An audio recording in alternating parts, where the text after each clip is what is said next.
Dear students, കഴിഞ്ഞ ക്ലാസ്സിൽ consideration എന്ന ചാപ്റ്റർ സ്റ്റാർട്ട് ചെയ്തു. അതിലെ കൺസിഡറേഷൻ്റെ മീനിങ്ങും ഒരു എസ്സേ നമ്മൾ സ്റ്റാർട്ട് ചെയ്തിരുന്നു, essentials of A valid consideration. Okay, അപ്പോൾ അതിലൊരു കാര്യം പറഞ്ഞില്ല, ഒരു ഡെഫിനിഷൻ ഇമ്പോർട്ടൻ്റ് ആണ്. അതാണ് ഇപ്പോൾ പറയുന്നത്. സെക്ഷൻ 2 സബ്സെക്ഷൻ ഡിക്കകത്ത് വരുന്ന ഇന്ത്യൻ കോൺട്രാക്റ്റ് ആക്റ്റിൽ വരുന്ന ഒരു ഡെഫിനിഷൻ അതൊന്ന് പഠിച്ചു വച്ചിരിക്കണം. The term consideration is defined in section 2D of the Indian Contract Act, which reads as under. അപ്പോൾ കൺസിഡറേഷൻ എന്ന് പറയുന്നത് താഴെ പറയുന്ന നിർവചനമാണ് ഉള്ളത്. When at the desire of the promiser, the promisee or any other person. അപ്പോൾ എന്താണ് ആ കൺസിഡറേഷൻ എന്ന് പറയുന്നത്? ഒന്നുകിൽ പ്രോമിസറുടെ ഡിസയർ, അല്ലെങ്കിൽ പ്രോമിസി, അല്ലെങ്കിൽ വേറെ ഏതെങ്കിലും ആകാം, തേർഡ് പേഴ്സൺ ആവാം. Has done or abstained from doing, or does or abstains from doing, or promises to do or abstain from doing something. അതായത് ആ ഒരു കൺസിഡറേഷൻ ഒരു പക്ഷേ ഹാസ് ഡണ്ണ് ഒരു പക്ഷേ കൊടുത്തു കഴിഞ്ഞ് കാണും, അല്ലെങ്കിൽ എന്താണ് ഓർ ഡസ് അതായത് കൊടുക്കാൻ പോകുന്നു, കൊടുത്തിരിക്കുന്നു പ്രസൻ്റായിട്ട്, അല്ലെങ്കിൽ എന്താണ് അതെന്ന് പറഞ്ഞാൽ പ്രോമിസസ് ടു ഡു അല്ലേ, അതായത് കൊടുക്കാമെന്ന് വാക്ക് ചെയ്തിരിക്കുന്നു. അതായത് ഈ ഡെഫിനിഷനിൽ പറയുന്നത് 3 കാര്യമാണ്. ഒന്ന്, കൊടുത്തു കഴിഞ്ഞ കൺസിഡറേഷൻ അത് പാസ്റ്റ് കൺസിഡറേഷൻ, ഇപ്പോൾ കൊടുക്കുന്ന കൺസിഡറേഷൻ അത് പ്രസൻറ്റ് കൺസിഡറേഷൻ, ഭാവിയിൽ വെച്ചിരിക്കുന്ന കൺസിഡറേഷൻ എന്ന് പറഞ്ഞാൽ future consideration. Act or such act or abstinence or promise is called consideration for the promise. അപ്പോൾ അങ്ങനെ ഒരു പ്രവൃത്തിയിൽ ഇങ്ങനെ കൊടുക്കാമെന്ന് വാക്ക് പറഞ്ഞാൽ അതിനെ പറയുന്ന ആ പ്രവൃത്തി അല്ലെങ്കിൽ അതിന് കൊടുക്കുന്നതിനെ പറയുന്ന പേരാണ് കൺസിഡറേഷൻ. അപ്പോൾ കഴിഞ്ഞ ക്ലാസ്സിൽ നമ്മൾ പറഞ്ഞു, 2 പാർട്ടികൾ തമ്മിൽ കോൺട്രാക്റ്റിൽ ഏർപ്പെടുമ്പോൾ 2 പാർട്ടികൾക്കും പരസ്പരം അങ്ങോട്ടും ഇങ്ങോട്ടും എന്ത് വരും? കൺസിഡറേഷൻ വരും.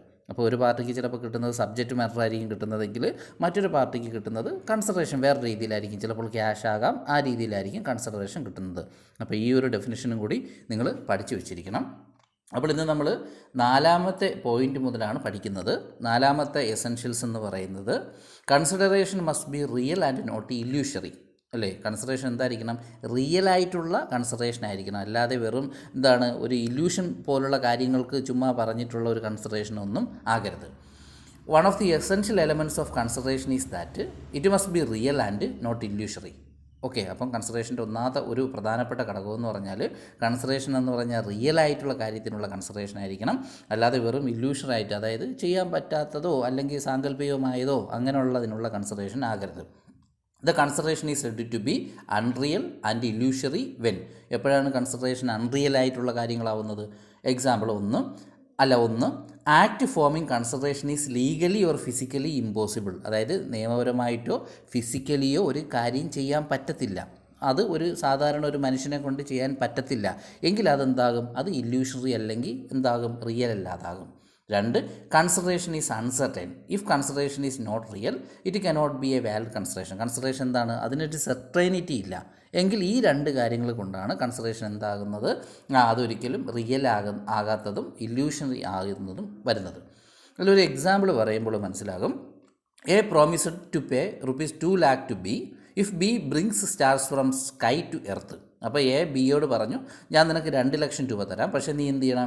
ആകാശത്ത് നിന്ന് എന്ത് ചെയ്യണം? ആ നക്ഷത്രങ്ങളെ പിടിച്ച് തരണം. അപ്പോൾ നിങ്ങൾക്കിത് കേൾക്കുമ്പോൾ തന്നെ അറിയാമല്ലേ, ഇതൊരിക്കലും നടക്കുന്ന കാര്യമല്ല. എന്താണ്? ആ ഇല്യൂഷറി ആയിട്ടുള്ള ഒരു ഇതാണ്. The agreement is void as the consideration is illusory. This promise is also physically impossible to perform. ഇത് ഒരാൾക്ക് എന്ത് ചെയ്യാൻ പറ്റത്തില്ല. അപ്പോൾ ഇങ്ങനെയുള്ള ആകരുത് എന്ന് എസെൻഷ്യൽ എലമെൻറ്റ്സിൽ കറക്റ്റായിട്ടും വ്യക്തമായിട്ടും എന്ത് ചെയ്യുന്നുണ്ട്? പറയുന്നുണ്ട്. ഓക്കെ, 5ാമത്തെ point, consideration must be of some value in the eyes of ലാ.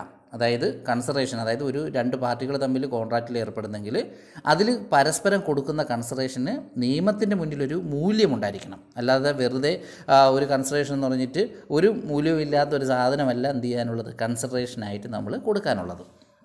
Consideration is an act or abstinence or promises of one part of the promisee or any other person which has been done at the desire of the promiser. അപ്പോൾ consideration എന്ന് പറഞ്ഞാൽ എന്താണ്?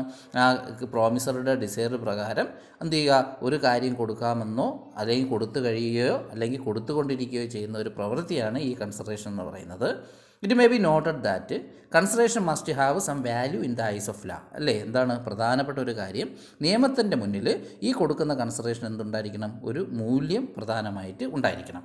Okay, അടുത്ത point, consideration must not be the performance of existing duties.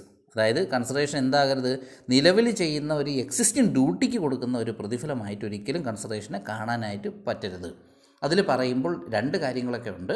അപ്പോൾ ആദ്യം പറയുന്നത് the term existing duty includes legal obligation and contractual obligation. അതായത് existing duty എന്ന് പറഞ്ഞാൽ എന്താണ്, ഒരാൾ നിയമപരമായിട്ട് അയാൾക്ക് ചെയ്യേണ്ട അയാളുടെ കർത്തവ്യം, രണ്ട് ഒരുപക്ഷെ അയാൾ കോൺട്രാക്റ്റ് പരമായിട്ട് അയാൾ ചെയ്യേണ്ട കർത്തവ്യം, അങ്ങനെ രണ്ട് കാര്യങ്ങളാണ് എക്സിസ്റ്റിംഗ് ഡ്യൂട്ടി ആയിട്ട് വരുന്നത്. അപ്പോൾ existing duty includes two things. First one is called legal duty and second one is called contractual duty. അതിലൊന്ന് ലീഗൽ ഡ്യൂട്ടി എന്ന് പറഞ്ഞാൽ consideration must not be the performance of legal obligation. The performance of a legal duty is not the consideration for the promise. അപ്പോൾ ഒരു legal duty ഒരാൾ ചെയ്യേണ്ടതുണ്ട്, അപ്പോൾ അതിന് നമ്മൾ കൺസിഡറേഷൻ കൊടുക്കേണ്ട കാര്യമില്ല, അത് അദ്ദേഹത്തിൻ്റെ നിയമപരമായ കടമയാണ്. ഓക്കെ. രണ്ട്, the consideration must not be the performance of contractual obligation. കോൺട്രാക്ച്വലായിട്ട് ഒരാൾ ചെയ്യാനുള്ള കടമ, ഒരു കരാർ വഴിയുള്ള ചെയ്യാനുള്ള കടമ അദ്ദേഹത്തിൻ്റെ കടമയാണ്, അതിനും നമ്മൾ എന്ത് ചെയ്യേണ്ട കാര്യമില്ല, കൺസിഡറേഷൻ കൊടുക്കേണ്ട കാര്യമില്ല. The performance of contractual obligations is also not a consideration for the promise. അപ്പോൾ അതിൻ്റെ ഒരു ഉദാഹരണം നോക്കുമ്പോൾ നമുക്കത് മനസ്സിലാകും. A promised to pay ₹1 lakh to be a police officer. A എന്ത് ചെയ്തു, ആ ബി എന്ന് പറയുന്ന പോലീസ് ഓഫീസറിന് 1 ലക്ഷം കൊടുക്കാമെന്ന് ഓഫർ ചെയ്തു for investigating a crime which B was already bound to investigate by law. അതായത് എ എന്ന് പറയുന്ന ആൾ ബി എന്ന് പറയുന്ന പോലീസ് ഓഫീസറിന് 1 ലക്ഷം കൊടുക്കാമെന്ന് പറഞ്ഞു. എന്തിനു വേണ്ടിയിട്ടാണ്, ഒരു ക്രൈം എന്ത് ചെയ്യുക, അന്വേഷിക്കണം. പക്ഷേ എന്താണ്, ആ ആൾ ബി എന്ന് പറയുന്ന ഇൻസ്പെക്ടർ എന്ത് ചെയ്യുന്നുണ്ട്, അദ്ദേഹം ആ ക്രൈം ഓൾറെഡി അന്വേഷിച്ചു കൊണ്ടിരിക്കുകയാണ്, അദ്ദേഹത്തിൻ്റെ നിയമപരമായ കടമയാണത്, അല്ലേ. Here the promises to pay the amount is without valid consideration. അപ്പോൾ ഇതെന്തല്ല, ഇതൊരിക്കലും ഒരു വാലിഡ് കൺസിഡറേഷൻ അല്ല, അദ്ദേഹത്തിൻ്റെ ലീഗൽ ഡ്യൂട്ടിയാണ് അവിടെ അദ്ദേഹം ചെയ്യുന്നത്. Okay. Next point, consideration need not be adequate. അതായത് നമ്മൾ കൊടുക്കുന്ന പ്രതിഫലം എന്ന് പറയുന്നത് പര്യാപ്തമാവണമെന്നില്ല, അതായത് അതിന് അനുസരിച്ചുള്ളത് തക്കതായിട്ടുള്ള പ്രതിഫലമാകണമെന്ന് ഇല്ല, എന്തായാലും കൺസിഡറേഷൻ ഉണ്ടായിരിക്കണം. Consideration need not be adequate to the promise. What is required is that there should be some consideration for the promise. അപ്പോൾ കൺസിഡറേഷൻ പര്യാപ്തമാവണമെന്നില്ല. പിന്നെ അതിൽ പറഞ്ഞിരിക്കുന്നത് എന്തായാലും നമ്മൾ എന്ത് ചെയ്യണം, കൺസിഡറേഷൻ കൊടുത്തിരിക്കണം, അത് കൂടിയാലോ കുറഞ്ഞാലോ അത്ര കുഴപ്പമില്ല. The law simply provides that a contract should be supported by consideration. അപ്പോൾ നിയമം സിമ്പിളായിട്ട് പറയുന്നുണ്ട്, ഏത് കോൺട്രാക്റ്റിനും അതിനെന്താ ചെയ്യണം, അതിന് ഒരു കൺസിഡറേഷൻ പ്രതിഫലം ഉണ്ടായിരിക്കണം. Even a smallest consideration is sufficient provided it has some value in the eyes of law. അപ്പോൾ എന്താണ്, ചെറിയൊരു പ്രതിഫലമായിരുന്നാലും പക്ഷേ അതിന് നിയമത്തിൻ്റെ മുന്നിൽ ഒരു എന്തുണ്ടായിരിക്കണം, മൂല്യമുണ്ടാകണം, അല്ലേ. എങ്കിലെന്താണ്, ആ കൺസിഡറേഷൻ എന്ന് പറയുന്നത് ആഡിക്വേറ്റ് ആണ്, കുഴപ്പമില്ല എന്നാണ് പറയുന്നത്. Okay. 8th point, consideration may be either positive or negative. Consideration എന്തൊക്കെയാവാം, പോസിറ്റീവ് കൺസിഡറേഷനും ആവാം, നെഗറ്റീവ് കൺസിഡറേഷനും ആകാം. So according to section 2D of the contract act, the consideration may be a promises to do something or abstain from doing something. Thus, consideration may be an act to do or not to do something.